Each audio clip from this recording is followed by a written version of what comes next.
దేవుని నామానికి మహిమ కలుగును గాక. క్రీస్తు నందు ప్రేమైన దేవుని బిడ్డలారా, ఈ దినము జూన్ 26వ తేదీ లేఖన భాగము అపోస్తుల కార్యము 7వ అధ్యాయము 44 నుండి 60 వచనాల వరకు లోని దేవుని యొక్క వాగ్దానము 44వ వచనము. సాక్ష్యపు గుడారము అరణ్యములో మన పితరుల యొద్ద ఉండెను. అవునండి, దేవుడు ఇజ్రాయెల్ ప్రజలను నడిపించేటప్పుడు మరి ప్రత్యక్ష గుడారాన్ని మోషే గారికి చూపించి, మరి కొండ మీద తాను చూపించిన మాదిరి చొప్పున మోషే మరి ఇతరులతో కలిసి ఆ యొక్క ప్రత్యక్ష గుడారాన్ని నిర్మించారు. ఎందుకనగా మరి నిర్గమకాండం 25వ అధ్యాయం 8వ వచనములో, నేను వారిలో నివసించినట్లు అది పరిశుద్ధ స్థలముగా నియమింపవలెను. అవునండి, మనము మందసము లేకపోతే దేవుడు మన మధ్య ఉండాలి అని మనం కానీ అనుకున్నట్లయితే, దయచేసి మనము పరిశుద్ధంగా ఉన్నప్పుడు దేవుడు ఖచ్చితంగా గుర్తుపెట్టుకొని, ఖచ్చితంగా దేవుడు దీవించే వ్యక్తిగా ఉన్నాడు. దావీదు ఆ విషయము తెలియక, అంటే తెలిసి కూడా మరి మందసాన్ని, దేవుడి సన్నిధిని భుజముల మీద మోయవలసింది క్రొత్త బండి మీద పెట్టి మందసాన్ని తీసుకొని వస్తున్నప్పుడు మరి ఎద్దులకు కాళ్ళు జారి మరి ఒక వ్యక్తి మరి ఉజ్జా చనిపోయాడు, భయపడిపోయాడు. అప్పుడు ఆ యొక్క మందసము ఓబేదేదెము ఇంట్లో దాదాపు 6 మాసాలు ఉన్నప్పుడు ఓబేదేదెము కుటుంబాన్ని, పిల్లల్ని, పశు అన్నిటినీ దీవించాడు. అయితే దావీదు ఫెయిల్ అయిపోయాడు, ఓబేదేదెము దీవించబడ్డాడు.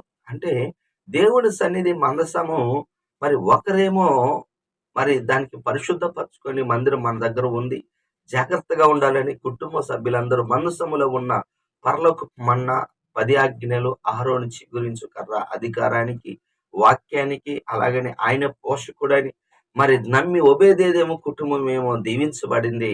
దావీదు తన సొంత ప్రయత్నంతో చేసి మరి ఇజ్రాయేల్ కాకుండా అన్యులు, మోయాబీలు లేకపోతే ఫిలిస్తీన్లు చేసినట్టుగా కొత్త బండి మీద వాళ్ళు పెట్టటం వాళ్ళకైతే తెలియదు.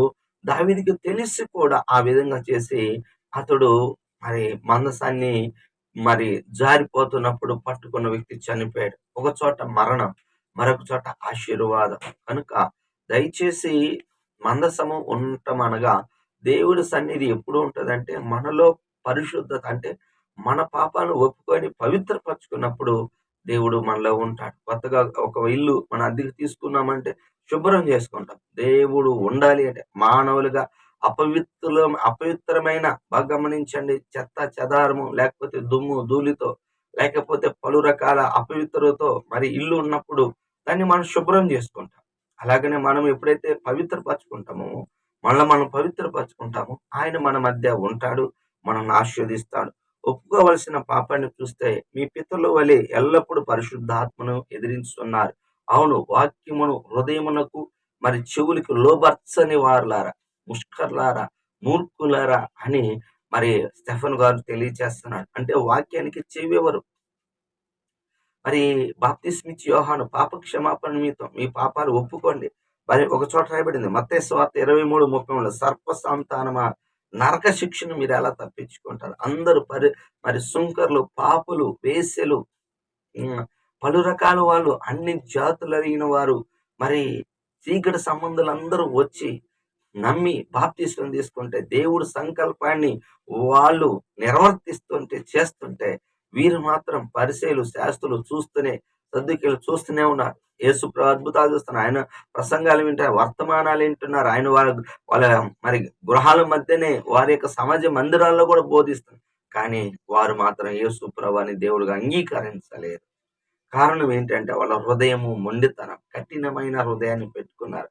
హృదయాన్ని, చెవిని మనము సున్నతి అంటే జాగ్రత్త పరుచుకున్నప్పుడు, అంతరంగ శుద్ధి మనం చేసుకున్నప్పుడు దేవుడు ఖచ్చితంగా మరి మనతో మాట్లాడతాడు. అలాగనే మరి పరిశుద్ధాత్మను ఎదిరించకూడదు. పరిశుద్ధాత్మను, అననీయ సపీరాలు పరిశుద్ధాత్మను ఏం చేశారు? మోసపుచ్చారు. అలా ఏకీభవించటానికి భార్యాభర్తలు ఇద్దరు ఒకటైపోయారు.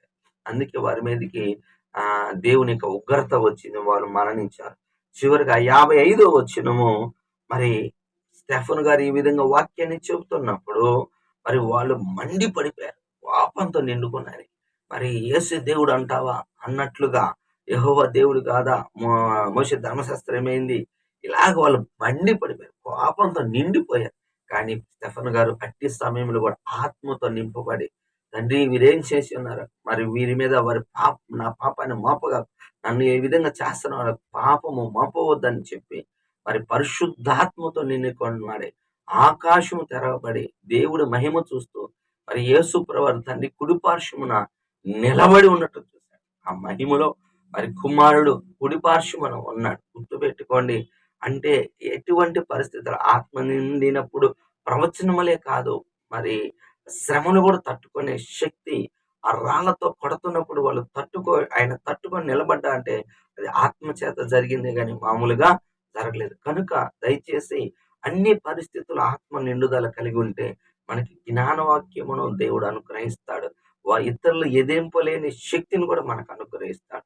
కాబట్టి ఆత్మను అప్పచెప్పుకున్నాడు. గమనించండి, మన చివరి దశలో మన ఆత్మను ప్రభువుకు అప్పచెప్పాలి. ఆత్మను రక్షించుకున్నట్టుకే మనం విశ్వాసం ఉంచాలి. గుర్తుపెట్టుకోండి, మిగతావన్నీ కూడా సెకండరీ.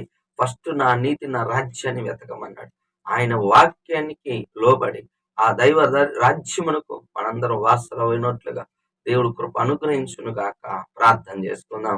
ప్రభువా వందనాలు, స్తోత్రాలు. ఇప్పటి వరకు నీ కృపలో, నీ దయలో మరి నాయనా మమ్మల్ని అందరినీ కాచి కాపాడావు తండ్రి. మరి నీకు వందనాలు, స్తోత్రములు, స్తోత్రములు, స్తోత్రములు, స్తోత్రములు నాయన. అయ్యా, మా మధ్య నీ నివాసం ఉన్నది, నీ సన్నిధి ఉన్నది. నీ సన్నిధిలో మేము సంతోషించే వాళ్ళమగా దయచేయమని కోరుతున్నా.